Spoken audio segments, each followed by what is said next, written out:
It was a lot easier to film videos before I got this fluffy monster. Say hello, Griffin. Hello, everybody. Make sure you subscribe. Hello, ladies and gentlemen, and welcome to another video. If you've been following me for a while, you know I do a lot of mashup paintings where I take two items from popular culture, usually different franchises, and mash them together to create a new franchise, or mash them up to create something new. The two that I really adored are one I did a long time ago, which is very, very popular, is Audrey Hepburn Princess Leia here. The second one was I did recently, which was Princess Monroe. So I thought I really wanted to do trifecta, the trilogy, but this time I want to do a man. Going back to the 50s icons, there was only really one dude from those time, and that was James Dean. Taking what is... Whoa! Bye, Griffin. What was I saying?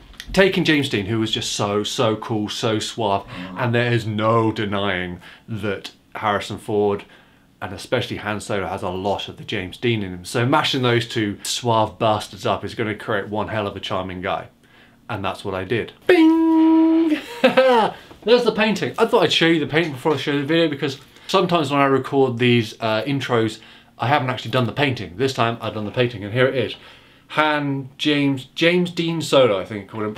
I love this painting so much. So I'm not going to talk about it too much because I'm going to do a little voiceover because you seem to like that. So here is this painting being curated. Enjoy, Griffin.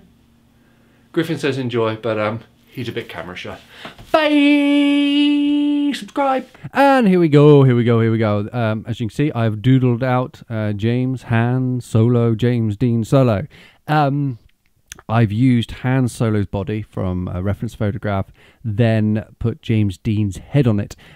All I did here roughly is take where the eyes and nose are from the original photograph of Han Solo and replace them with James's. It can be a bit tricky. I had to find a reference photograph of James that's looking roughly the right direction, then sort of, you know, warp it up a bit and make it fit, but got there in the end. It worked in the end. As you can see, the arm is way too long. Looks like a big elephant's trunk at this moment. And I'm painting it again all in shades of grey, various shades of grey. I mainly like this because, again, we're looking at the 1950s-esque with James Dean. A lot of that was in black and white. A lot of the, maybe not the films, but a lot of the promo, a lot of the pictures of James Dean are black and white. So I decided to keep it in that tonal range and maybe pop a bit of colour in the background. The composition is quite simple, but as you can see, I was definitely struggling with that arm. The greys. So we've got 1, 2, 3, 4, 5, 6 shades of greys. Here, for doing this, I'll just find my middle grey and then mix up and down with white and black, popping in a little bit of blue or a little bit of yellow. Too much blue can make it look too cold, and too much yellow can make it sort of like grey piss. As you can see, I was avoiding starting the head, and now I'm getting in there. This head kind of goes wrong, as you see, as I'm painting this. I've got my shades, my shade tonal range a bit too light, so I had to darken all the greys to make it work, and just go back over it. Sometimes when with pop art especially, because it's kind of based on commercial printing is where it comes from, it's nice to have the colours very contrasting, one jumping out from the other. So as you can see, I'm going back in there with a darker grey and taking up the lighter and just making it pop a bit more, I guess, which is a lovely pun. And simplifying certain bits. I had drawn the mouth too complicated, the hair way too complicated. Sometimes, again, if you draw something too complicated when you're doing this style, it sticks out like a sore thumb. And most important thing about James Dean is his eyes, his mouth, and his hair. And his hair, of course, is a nice big quiff, but you don't want to overwork that quiff. I'm going in again with light greys here to balance them all out. These are the exactly same greys as I've used in the clothes and the jacket.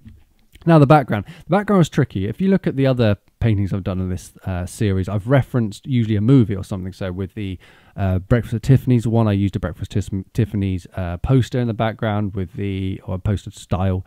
With the Monroe one, I was inspired by the Some Like It Hot poster. The Iron Man ones, I've got the Emerald City in the background. This one, I couldn't think of anything, so I just went for a nice blue. There wasn't really a distinctive colour that stuck out from any of Rebel Without Cause or Giant. And I didn't want to use Star Wars because that's all stars and stuff, and it would have made it way too complicated. Here I went back over the blaster because the blaster was the wrong shape. I had the sight, the scope in the wrong place. I'm going in adding detail here with the Posca pen to get my blacks in and get everything more defined. I just find it easier with a pen than I do with paint. outlining him to give him sort of a comic book look, then going back into the blaster, and again just adding the detail with the black like you would do if you were doing a comic book, and that's where everything I do comes from. A bit of highlighting here and there, and then just defining him all up. As you can see, I've sorted out that shoulder. The problem I was having is I was having the arm. Sorry, the arm was joining up with sort of the side of his body. And then instead of going around the outside of that box, because I wanted to give it like a look like he was coming out of a comic book panel, here was the idea. I've just outlined it in a darker blue instead of a black, just to set it back. And I think it frames him really well. I love how he's popping out, and how the blaster and all of it's not actually in the frame or in the comic book frame, even though the comic book frame is trying to contain him. A few highlights here and there, and he is roughly done. Like I said in the beginning, I really love this painting and it looks really cool. So I don't know if I've explained anything that can help you learn the concept. Really, the concept is quite a simple one, but it is very difficult to do a mashup because you can just chuck a lightsaber and everything and call it a mashup and it looks like crap. Anyway, there he is, Han James, what do they call it? James Dean Solar. I've got to learn the title of my paintings before I do these ones. I think it looks wicked. I'm really happy with how it's come out. I'm really happy with the balance, and I'm really happy I've painted another one in this series. If you want to help me out, please visit my website and buy some prints. That'd be really good. If you're super rich, go and buy a painting, but that support is much appreciated. So I shall see you in the next video. I hope you enjoyed this one. Bye, bye, bye, bye, bye, bye, bye.